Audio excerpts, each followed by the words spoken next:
Ecology and environment, पारिस्थितिकी एवं पर्यावरण का ये नया चैप्टर हम आज शुरू करने जा रहे हैं, जो कि लास्ट यूनिट है आपके सब्जेक्ट की। इकोलॉजी और एनवायरनमेंट दो टर्म है, पहले हम इन्हीं दो शब्दों पर ही डिस्कस करते हैं। पहला टर्म है ecology. What is the ecology? Ecology term या ये शब्द सर्वप्रथम रीटर नामक वैज्ञानिक ने 1868 में प्रयोग किया था।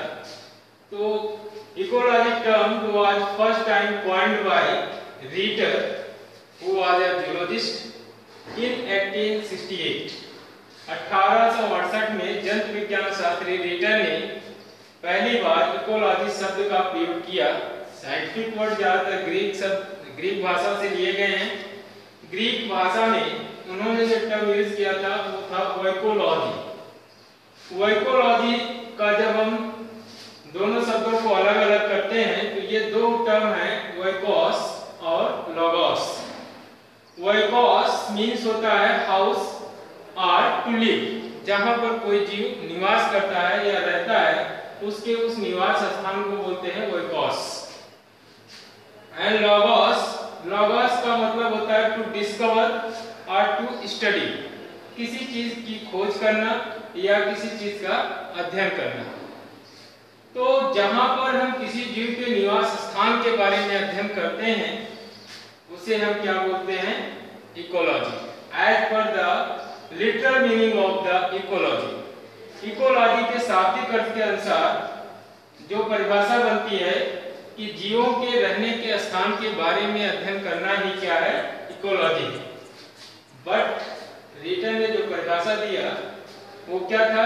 जीव कहाँ रहता है? अपने पर्यावरण में। तो जीवों का उसके पर्यावरण के साथ जो पारस्परिक संबंध होता है, उन संबंधों का अध्ययन करना क्या कहलाता है? इकोलॉजी। तो जीव और उसके पर्यावरण के बीच के पारस्परिक संबंधों का अध्ययन इकोलॉजी कहलाता है। अर्नेस्ट हेकल दूसरे साइंटिस्ट हुए जिन्होंने इस पर अपनी विचारधारा स्पष्ट की। तो अर्नेस्ट हेकल के अनुसार, जिन्होंने 1869 जस्ट आफ्टर 1 ईयर, इनके एक साल के बाद अर्नेस्ट हेकल ने एक परिभाषा दिया कि जीव जिस पर्यावरण में रहता है वहां के कार्बनिक एवं अकार्बनिक, क्योंकि वातावरण में कार्बनिक और अकार्बनिक दोनों तरह के पदार्थ पाए जाते हैं, उन्होंने इसी को थोड़ा सा इलैबोरेट कर दिया और विस्तारित रूप से दिया। कार्बनिक एवं अकार्बनिक वातावरण तथा जीवों के बीच के पारस्परिक अध्ययन को क्या बोलते हैं? इकोलॉजी या पारिस्थितिकी विज्ञान, पारिस्थितिक विज्ञान या पारिस्थितिकी। यूजीन ओडम, जिनका हायर क्लासेस में आप पढ़ेंगे, इकोलॉजी में सबसे ज्यादा योगदान अगर हम देखते हैं तो किसका है? यूजीन ओडम का है। ओडम वाकई इन्होंने इकोलॉजी के क्षेत्र में बहुत काम किया है, क्योंकि खुद की एक बुक अलग से चलती है। आप पोस्ट ग्रेजुएशन में इनकी किताब का अध्ययन करेंगे।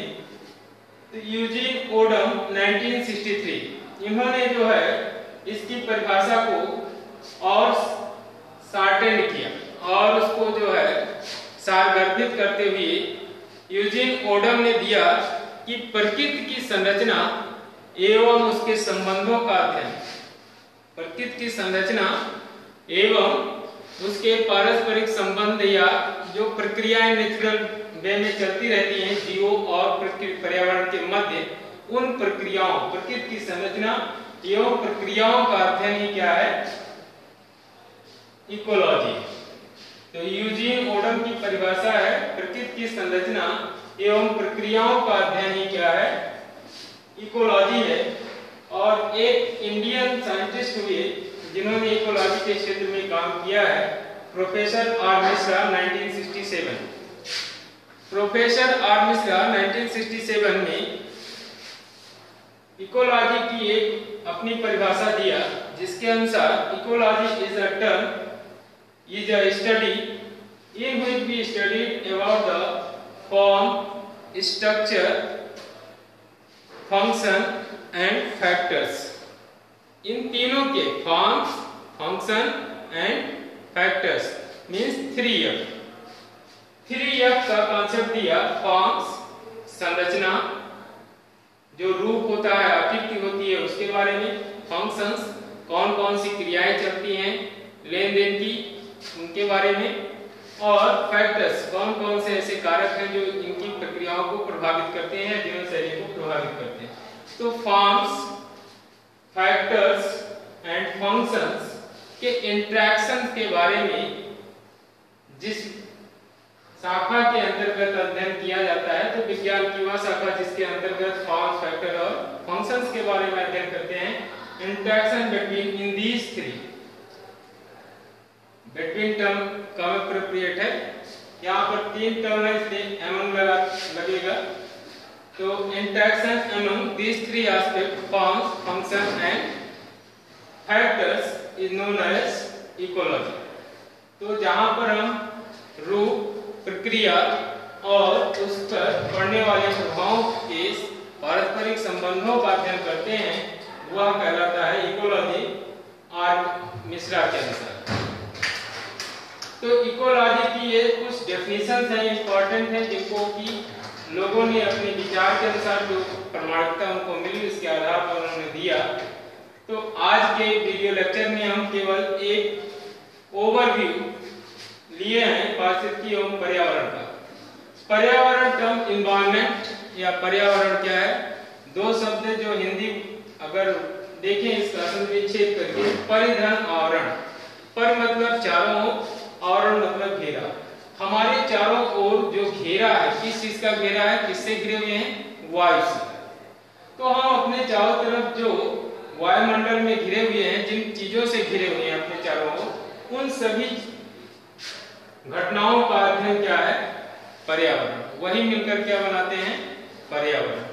तो हमारे चारों ओर का जो आवरण है वही क्या है, पर्यावरण। अब उसमें हमारे चारों तरफ सजीव भी आ सकते हैं, हमारे चारों तरफ वायु है, जल भी है और ढेर सारी चीजें, सूर्य का प्रकाश है। तो ये सभी सम्मिलित रूप से क्या बनाते हैं, पर्यावरण। तो पर्यावरण है क्या, हमारे चारों ओर उपलब्ध सभी चीजों का एक मिश्रण है या एक स्थिति है, जिसको हम पर्यावरण के नाम से जानते हैं। Thank you for this.